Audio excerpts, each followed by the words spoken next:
네, 안녕하세요. 해커스 한국사 안지영입니다. 해커스 한국사 능력 검정 시험 초단기 5일 합격 심화편 조선 후기의 이제 마지막 주제죠. 경제하고 사회 문화 파트의 후기 부분 어떻게 변했는지 살펴보겠습니다. 네, 처음으로 이 후기의 경제하고 사회 부분을 보면 경제적인 변화 당연히 있었겠죠. 농업, 상업, 광업이 크게 발달을 하는데 원래 우리가 조선 전기에는 약간 농업 위주로 좀 발전을 했었어요. 그런데 이제는 상업, 그리고 추가로 광업까지 발전을 하게 되는 좀 활발한 경제의 발전이 있게 됩니다. 자, 경제 상황을 보면은 일단 농업 기술이 상당히 발전을 해서 모내기법이라고 하는, 모내기 뭔지 아시죠? 모내기법이 확대가 되고, 그리고 이제 쌀농사만 짓는 게 아니고 돈이 되는 어떤 상품 작물, 담배나 면화 이런 상품 작물의 재배가 도드라지게 들어옵니다. 상품 작물이라고 나오면 조선 후기구나 이렇게 아시면 되고, 구황 작물이라는 게 전례가 돼요. 감자나 고구마 같은 거. 이 포만감을 주면서 밥을 대신할 수 있는 구황작물이 전례가 되죠. 우리가 이제 두 번의 큰 전쟁을 겪고 하면서 먹을 게 없잖아요. 그러니까 밥을 대신할 수 있는 이런 것들이 많이 생긴다라고 보시면 됩니다. 자, 상업 부분의 특징이 좀 도드라지죠. 원래 우리나라는 산업공상이라고 해서 직업에 귀천을 두죠. 선비가 제일 높고요. 그 다음이 농업이고 물건 만드는 사람 중간에 있고 마지막이 돈 만지는 상인이었어요. 근데 이 상업을 천시하는 경향이 이제 조금 나아지는 그런 경향이 보이고 있고, 자, 상인의 성장세가 돋보입니다. 사상의 성장. 공식적인 데에서 인정받은 그런 시전뿐만이 아니라 개별적인 민간업자들의 성장이 도드라집니다. 유기전을 제외한 시전 상인의 금난 정권이 폐지되잖아요. 정조가 신해통공을 통해서 요거를 폐지하고 자유롭게 장사하고 싶은 사람들 상업에 종사해도 된다라고 하면서 여러 가지 상인 집단이 크게 일어나는데 이른바 그 상업에서의 재벌들이 등장을 하게 되는 거죠. 기업형 상인들이 등장을 하는데 경강상인, 한강의 물길을 통해서 장사를 하는 경강상인이 있고, 그리고 개성을 오가는 송상이 있고요. 의주를 오가는, 의주에 기반을 두고 있는 만상, 그리고 동래를 오가는 내상, 그 부산 쪽으로 왔다 갔다 하는 사상이 전국의 장시를 연결하면서 아주 활발하게 상업이 발전을 하게 됩니다. 그리고 장시와 보부상이라는 게 있어요. 시장이 사실 한양 쪽에 시전밖에 없다면 물건을 사고 파는 게 불가능하겠죠. 예전에는 필요한 물건이 있으면 그래서 집에서 만들어 있거나 아니면 이제 물물 교환을 하거나 그렇게 했었는데 이제 전기 시장이 섭니다. 우리 뭐 아파트 단지 같은 데도 5일장이나 이런 거 서잖아요. 그래서 이렇게 날짜를 맞춰가지고 정기적으로 열리는 장시가 열리게 되고요. 그러면 전국의 장시가 열리는 지역이 다 다르겠죠? 어디는 매달 5일, 어디는 매달 10일, 그리고 어딘가는 5일에 한 번씩, 어디는 3일에 한 번씩, 어딘가는 일주일에 한 번씩 이런 식으로 열리는 전기시장들이 있는데 걸어 다니면서 물건 싸 짊어지고 다니는 보부상들이 여기를 연결하는 거예요. 활동을 하는 거죠. 어느 시장에는 이 사기 그릇 같은 게 없는데 요 그릇 파는 사람이 그릇이 없는 장시로 이동해가지고 또 그 장시의 일원이 되는 그런 식의 모습을 보여주는 거죠. 그리고 이제 상업이 활발해지면 이전에는 곡식이나 옷감으로 이거를 하는 게 가능했어요. 뭐 옷감을 좀 띄워주고 뭐 이렇게 받아오는 그런 게 가능했는데 이거를 업으로 하는 사람들이 생기면 아무래도 물물교환하기에도 좀 불편하고 이걸 보관하기에도 여간 불편한 게 아니겠죠? 드디어 화폐가 공식적으로 유통이 되게 됩니다. 굉장히 간편하잖아요? 부피도 그렇고 사실 곡식 같은 거는 쌓아놓으면 썩을 위험도 있는데 이 화폐를 쓰게 되면 그럴 위험에서 벗어나게 됩니다. 상평통보. 우리가 흔히 엽전이라고 부르는 요 동전 있죠? 요게 유통이 이제 공식적으로 되기 시작하고요. 근데 저 문제는 돈을 많이 버는 사람들, 요거를 비축을 하려고 하죠. 지금이야 은행에다가 저금을 하면 되지만 그런 게 없으니까 이 돈을 괴짝에다가 넣어가지고 집에다 보관을 하는 거예요. 근데 돈을 만드는데도 돈이 드는데 돈이 저장만 되고 돌아다니지를 않으면 화폐가 부족한 상태가 나오게 됩니다. 전황이라고 하는 너무 저장하는 부자들이 등장을 하게 되면서 동전의 개수 자체가 없어지는. 근데 오히려 돈이 없으니까 돈이 돌아다니지 않으니까 돈의 가치만 더 올라가는 그런 것들이 또 생기게 되는 거죠. 그리고 특이하게도 광업이 발전을 하는데 광산을 경영하는 데 있어서 이건 사실 사이즈나 이런 게 굉장히 큰 사업이거든요. 그래서 요거를 전문적으로 경영하는 지금의 CEO 같은 전문 경영인이 등장을 하게 되더라는 거죠. 광산을 전문적으로 경영하는 덕대라고 하는 사람들이 또 등장을 하더라. 이 경제 상황에 도드라지는 측면이고요. 그러면 수취제도는 변화가 없는가? 변화가 여러 가지가 있죠. 조선시대 후반이 되면 일단 전쟁을 겪고 나서 살기가 힘드니까 이런 사람들의 생활을 조금이라도 보태주기 위해서 세금을 줄여주는 방식을 취하게 돼요. 그래서 인조 때 영정법이라는 거 하죠. 풍흉에 관계없이 그냥 액수 자체를 확 줄여버리는 거예요. 토지세를 엄청나게 작게 고정을 해서 부담이 안 되게 하는 거죠. 그리고 대동법이라는 거 합니다. 공납의 폐단을 해결하기 위해서 특산물을 납품하는 건데 여기서 여러 가지 폐단이 발생을 하게 되니까 우선은 이걸로 특산물을 내게 되면 구하기도 힘들고 이거 중간에 구해주는 사람들이 이상하게 착복도 하고 하다 보니까 이런 걸 또 박납의 폐단이라고 해요. 요거를 없애기 위해서 이걸 뭘 굳이 특산물로 하냐, 이거 그냥 쌀로 내자라고 하는 대동법, 곡식으로 내라라고 하는 대동법을 실시를 하는데 처음에는 경기도 지역에서 시범적으로 실시를 하다가 나중에는 전국으로 확산됩니다. 약 100년 정도에 걸쳐서.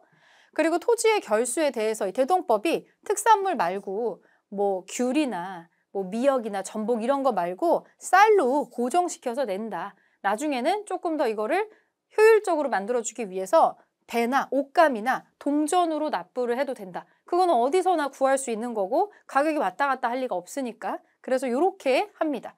세금 내는 거를 좀 쉽게 해주는 거죠.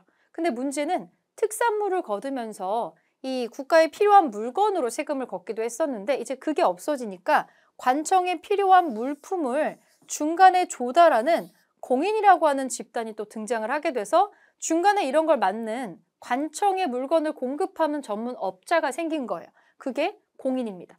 대동법이랑 공인은 딱 붙어 있어요. 이렇게 같이 기억해 주시고, 자, 균역법 영조 때 한 겁니다. 가장 힘든 세금 중에 하나가 군포예요. 군포. 남자 많은 집은 이 군포 액수가 장난 아니겠죠? 1년에 2필씩 내는 건데 요걸 확 줄여가지고 한 필만 내라고 하고 그렇게 해서 부족해진 재정은 선무 군관포라든지 결작이라든지 잡세 등등등으로 보충을 하는 그런 거를 보여주고 있습니다. 수취제도 변화하고 있고요. 네, 사회적인 변화는 뭐가 있냐면 신분제 동요라고 들어본 적이 있으시죠? 동요라고 하는 건 흔들린다는 거거든요. 견고하게 이렇게 삼각형 모양을 하고 있었어요. 처음에는. 왜 우리가 인도의 카스트 제도 아시죠? 뭐 이렇게 밑에 수드라니 뭐니 이런 거 있는 그런 이 신분 제도가 있는데 우리도 이 삼각형으로 가장 위에 제일 많은 혜택과 그런 걸 받는 양반이 존재하고 중간에 뭐 중인이나 상민이나 이런 집단들이 존재를 할 거예요.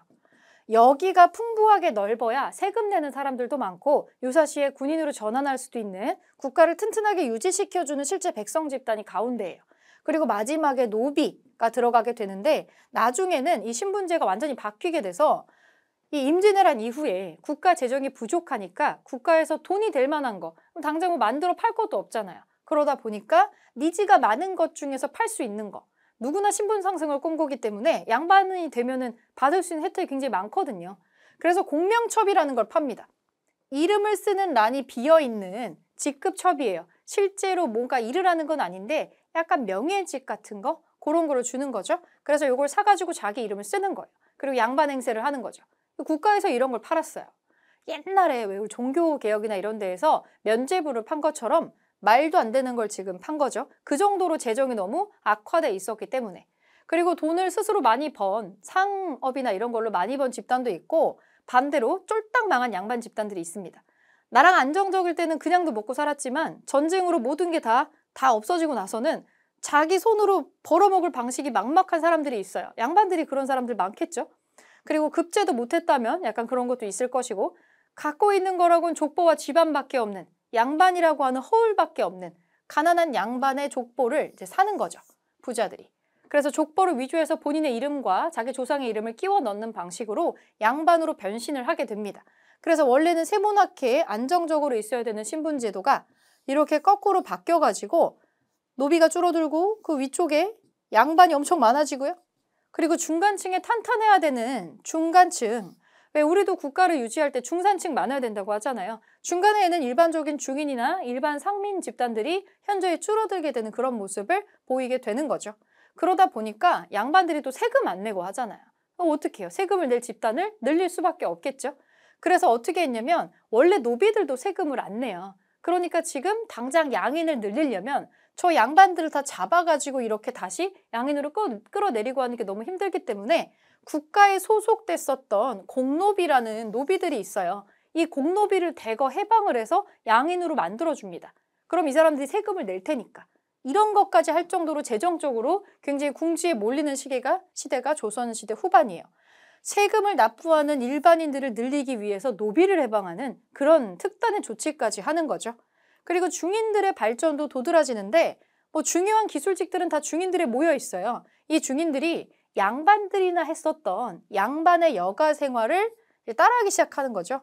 이제 우리 재산도 있고 우리 학식도 있고 우리 막 세상도 왔다 갔다 하는 사람들이고 그러다 보니까 시사라고 하는 시 만들어서 읊고 하는 양반의 풍류를 즐기는 그런 모임 같은 거를 똑같이 하게 되더라는 전반적으로 신분제도의 모습이 초반이랑 많이 달라진 것 같은 그런 모습을 보여주고 있습니다.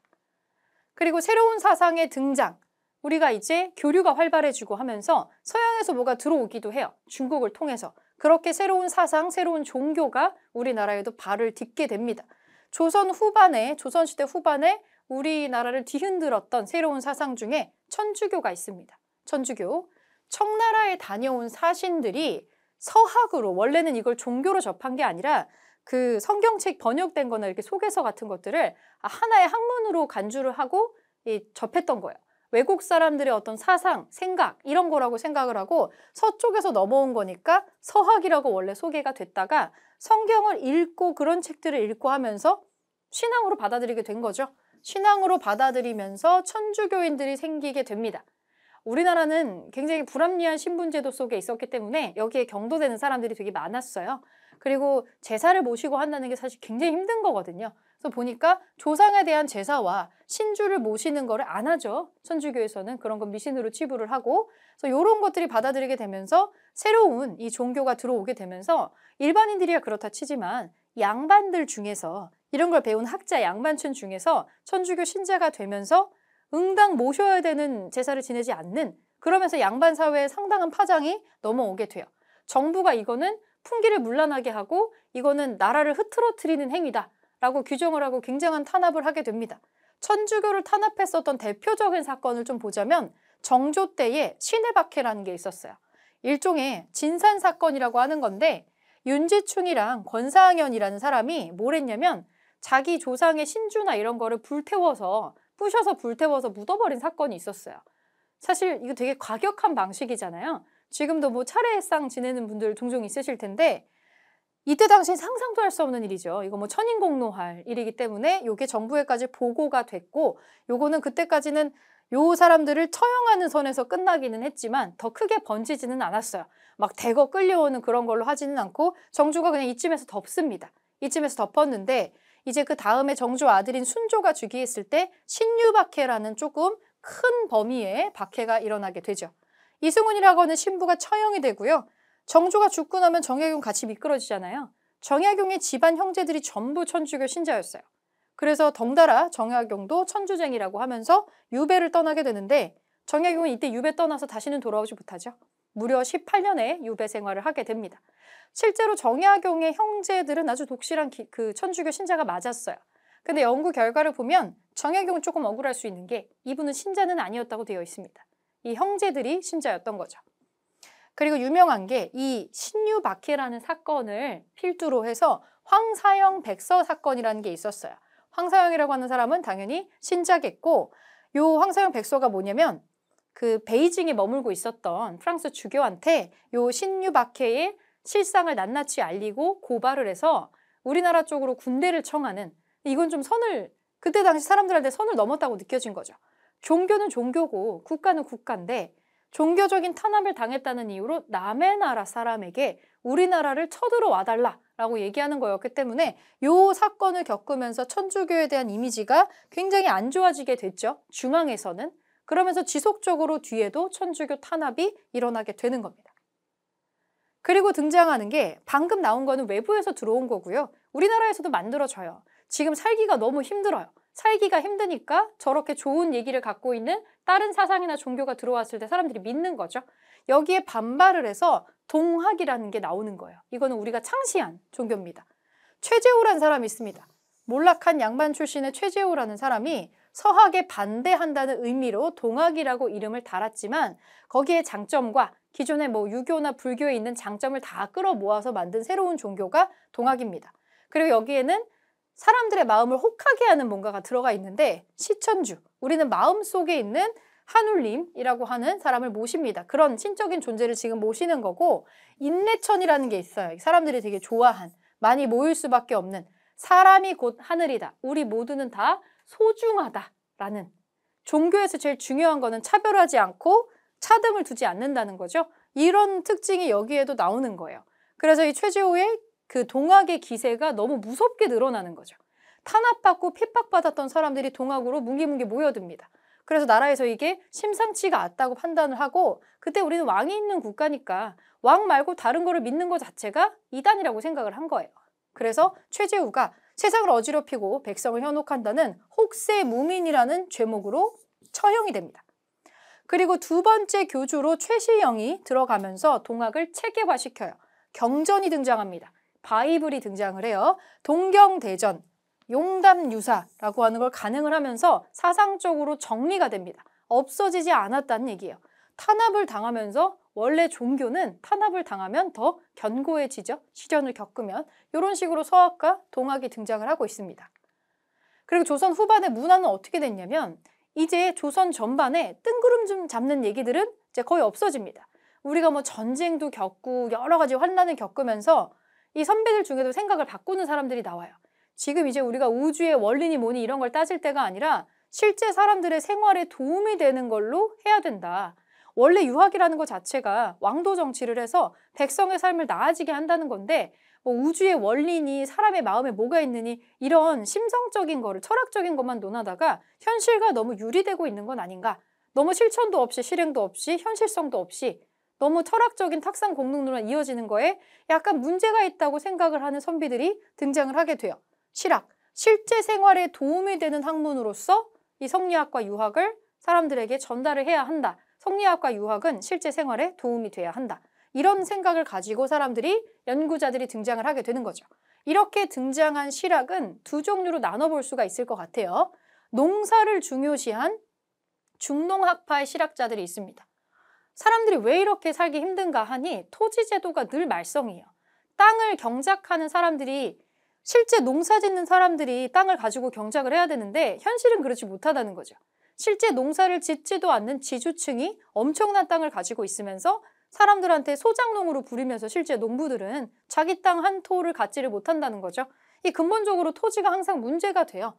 그래서 중농업파 실학자들은 이걸 해결하기 위해서 여러 가지로 머리를 씁니다. 뭐가 나오냐면 이들이 공통적으로 하는 얘기가, 어딘가에 소속되는 소작농이 많으면 이들은 살기가 힘들어요.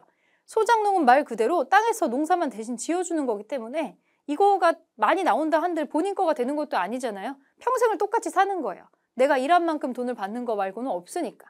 그래서 이들이 생각할 때 이 농사가 제대로 돌아가려면 자영농이 많이 생겨야 돼요.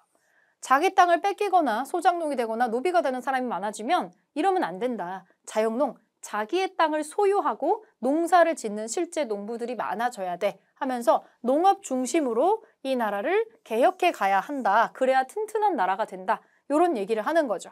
대표적인 중농학파 실학자들 몇 명의 논리를 보면 반계유형원이 있습니다. 이 사람이 주장한 거는 균전론이에요. 반계수록이라는 책에 수록을 한 건데 토지를 분배를 해주는 거예요. 똑같이 나눠줄 거다. 왜냐면 최소한의 토지를 가지고 있어야, 자영농이 있어야, 내 땅을 가지고 농사를 지어야 그거를 가지고 뭐 할 수 있지 않겠냐. 그러면서 땅을 나눠준다는 데에서는 파격적인 거였는데 근본적인 한계점이 있습니다. 신분에 따라 토지를 차등적으로 분배할 것을 주장해서 농부보다, 일반인보다 선비나 그리고 실제 현직 관리들에게 더 많은 땅을 주고 약간 혜택을 줍니다. 현직 관리들이나 이런 사람들은 군대도 안 가게 해야 된다. 이런 식으로 특권층이 여전히 존재한다는 근본적인 한계를 좀 가지고 있어요. 하지만 균전론도 자영농을 육성할 필요가 있어 라는 거를 외쳤다라는 데 의미가 있고요. 그리고 성호 이익이라는 사람이 한전론이라는 거를 자기의 과구록이라는 책에서, 이 서적에서 주장을 합니다. 이거는 뭐냐면 자기 땅을 뺏기고 노비가 되거나 아니면 소작농이 되는 사람들이 생겨요. 지주들은 누구누구한테서 땅을 뺏어가지고 점점 더 큰 대농장을 갖게 됩니다. 이거를 막아야 된다는 거예요. 그래서 땅이 있긴 있는데 우리 땅이 너 땅이 이만큼이야? 그러면 누구에게나 요만큼의 못 파는 땅이 영업전이라는 땅이 설정이 되는 거예요. 이 영업전은 생존에 필요한 최소한의 땅입니다. 반개수록에서는 그 최소한의 땅을 나눠준다라고 되어 있고요. 이 성호이익의 한전론에서는 절대로 매매를 할 수 없는 이 매매를 할 수 없게 제한된 땅을 설정을 해요. 영업전. 나머지는 다 팔 수 있어요. 팔 수 있는데 요거는 못 팔아요. 이거를 팔면 이제 빈털터리가 되는 건데 그냥 법적으로 막아버리는 거죠. 그래서 팔 수 없는 땅. 그래서 내가 부쳐먹을 땅이 없어가지고 결국에 최종적으로 노비가 되거나 스스로 소상농이 되는 길만은 막아주는 거죠. 그게 영업전의 설정입니다. 이게 한전론이에요. 토지 매매의 하한선을 정하자는 거죠. 요거보다는 조금 한 단계 더 나아간 모습을 좀 보여주고 있어요. 그리고 성호이익은 성호사설을 편찬한 사람이기도 하고요. 여기서 재밌는 주장을 하죠. 이 나라를 좀먹는 6가지의 좀이라고 주장을 했던 게 놀랍게도 과거제를 얘기했고요. 그리고 양반의 문벌 이런 거 문제입니다. 이렇게 얘기하고 뭐 여러 가지 뭐 게으름, 뭐 승려, 사치와 미신 이런 거를 합니다. 그리고 노비 이런 거 나라를 좀 먹어요. 이런 식으로 육좀이라고 하는 거를 제시를 합니다. 상당히 개혁적인 성격의 실학자였다는 거를 볼 수가 있는 면모죠. 그리고 정약용 너무 유명한 사람이에요. 이 사람의 업적은 안 걸쳐 있는 데가 없기는 합니다.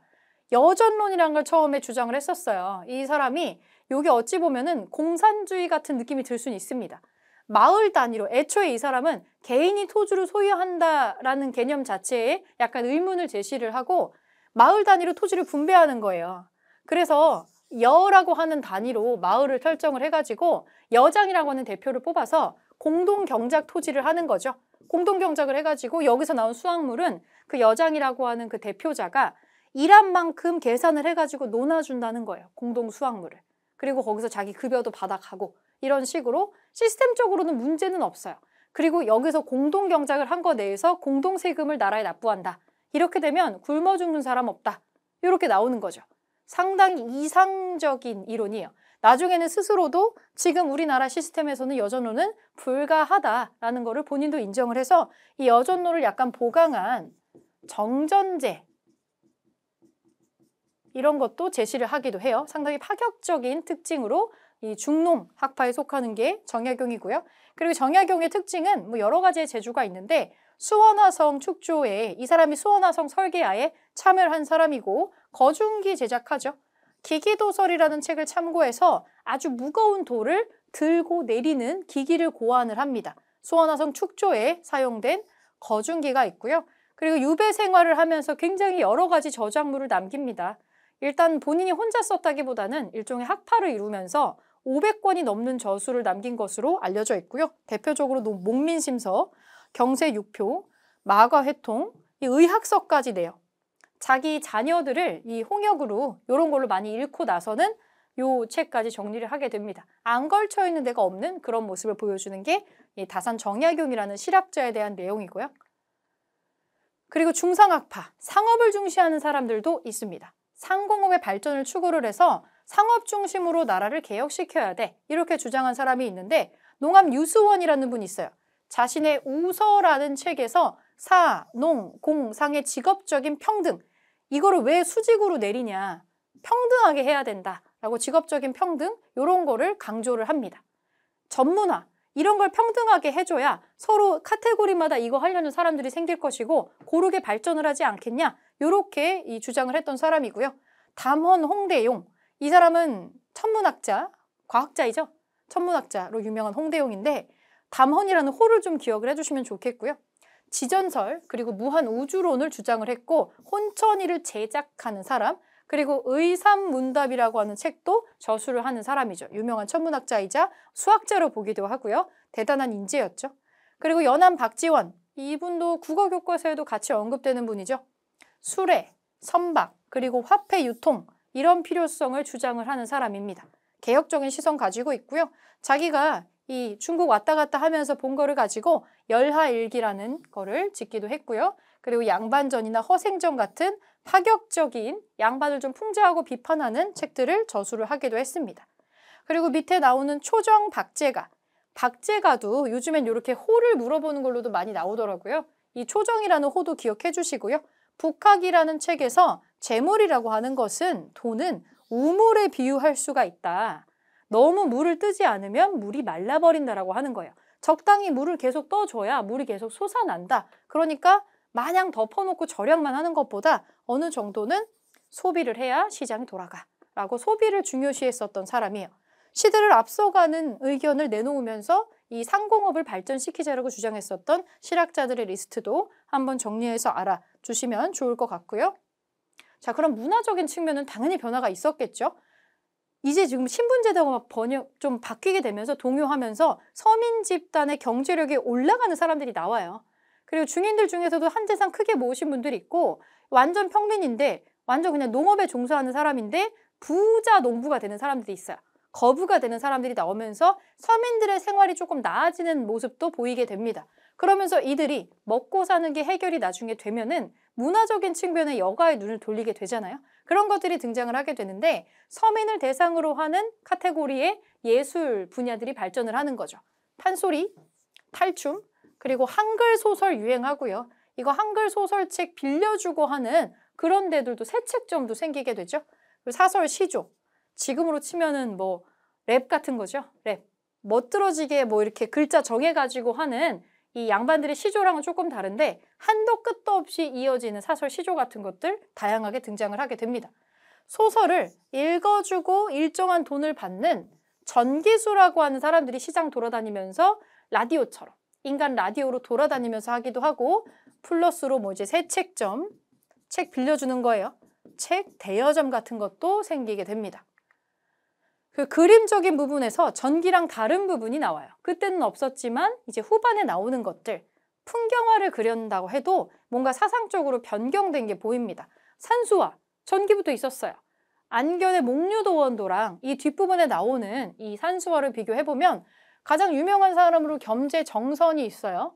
인왕제색도 같은 거 들어보셨죠? 유명한 그림인데 진경산수화가 등장을 합니다. 진짜 경치, 진짜 우리나라 경치를 보고 사실적으로 묘사하는 진경산수가 등장을 하게 되고요. 여기에 서양의 어떤 원근법이나 이런 거를 적용을 하는 그런 그림들도 등장을 하게 되죠. 풍속화의 발전, 풍속화. 김홍도하고 신윤복이 가장 유명한데 서민 생활의 어떤 장면을 포착해서 그린 김홍도라는 사람이 있고요. 신윤복은 남녀 간의 애정 행각을 묘사하는데 미인도도 있고 양반들이 뭐 기생을 만나 논다거나 몰래 달밤에 밀회를 즐긴다거나 하는 약간의 비판기가 있는 그런 풍속화, 애정 풍속화를 많이 그렸죠. 이 사람 말고도, 이 두 사람 말고도 뭐 김득신이니 뭐니 여러 명들이 있어요. 풍속화라는 장르가 등장을 하게 되고 여기에 플러스로 이제 민화라고 하는 것들이 등장을 하게 되죠. 기타 등등으로 김정희, 이 사람은 문인화가라고 봐야 되겠죠. 이 벼슬도 하고 있으면서 그림도 그리는 일종의 서화가인데 제주도 유배 시절에 그린 세한도가 굉장히 유명하고요. 강세왕이 원근법을 적용해서 그린 영통동구도라고 하는 그림도 있습니다. 요거는 그냥 이미지 이렇게만 보는 것보다는 이미지로 정리된 챕터에서 한 번 더 싹 정리를 해주시면 좋을 것 같아요. 실제 그림을 보면 청선의 인왕제색도입니다. 실제로 여러분들 교재에서는 되게 조그맣게 나오겠지만 여기 칠판보다 커요. 굉장히 커다란 그림이고 비에 젖은 인왕산에 물안개가 피어오르는 모습을 아주 사실적으로 그린 이 진경산수입니다. 그리고 춤추는 아이, 무동을 그린 김홍도의 모습인데 이거는 사실 양반들이 보고 즐길 만한 그림이라기보다 그냥 일반인들의 생활 모습 중에 좀 생동력이 있어 보이는 장면을 골라가지고 이렇게 풍속화를 남긴 거를 볼 수가 있습니다. 그리고 신윤복의 그 월화정인, 달밤에 몰래 만나는 이 남녀의 모습을 그려놓고 있고요. 이 김정희의 세한도라는 그림도 보실 수가 있습니다.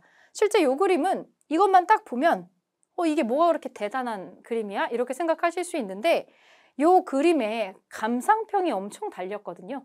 근대에 이르기까지 소장자가 바뀔 때마다 굉장한 감상평이 달려서 그 감상평을 두루마리로 연결해서 만들어 놨기 때문에 본 그림은 요만큼밖에 안 되는데 실제로 감상평에다 그런 거를 덧붙인 걸로 쭉 연결하다 보니까 그림이 무려 10m가 넘어갔다라는 얘기입니다. 한 번에 펴가지고 감상하기도 힘들고 요것 때문에 유명한 그림이라고 보시면 될 것 같아요. 시대를 초월하고 뭐 지금 같은 뭐 인스타그램 같은 거 보면은 본 피드의 사진보다는 그 밑에 막 댓글 때문에 유명한 그런 그림이 되겠다.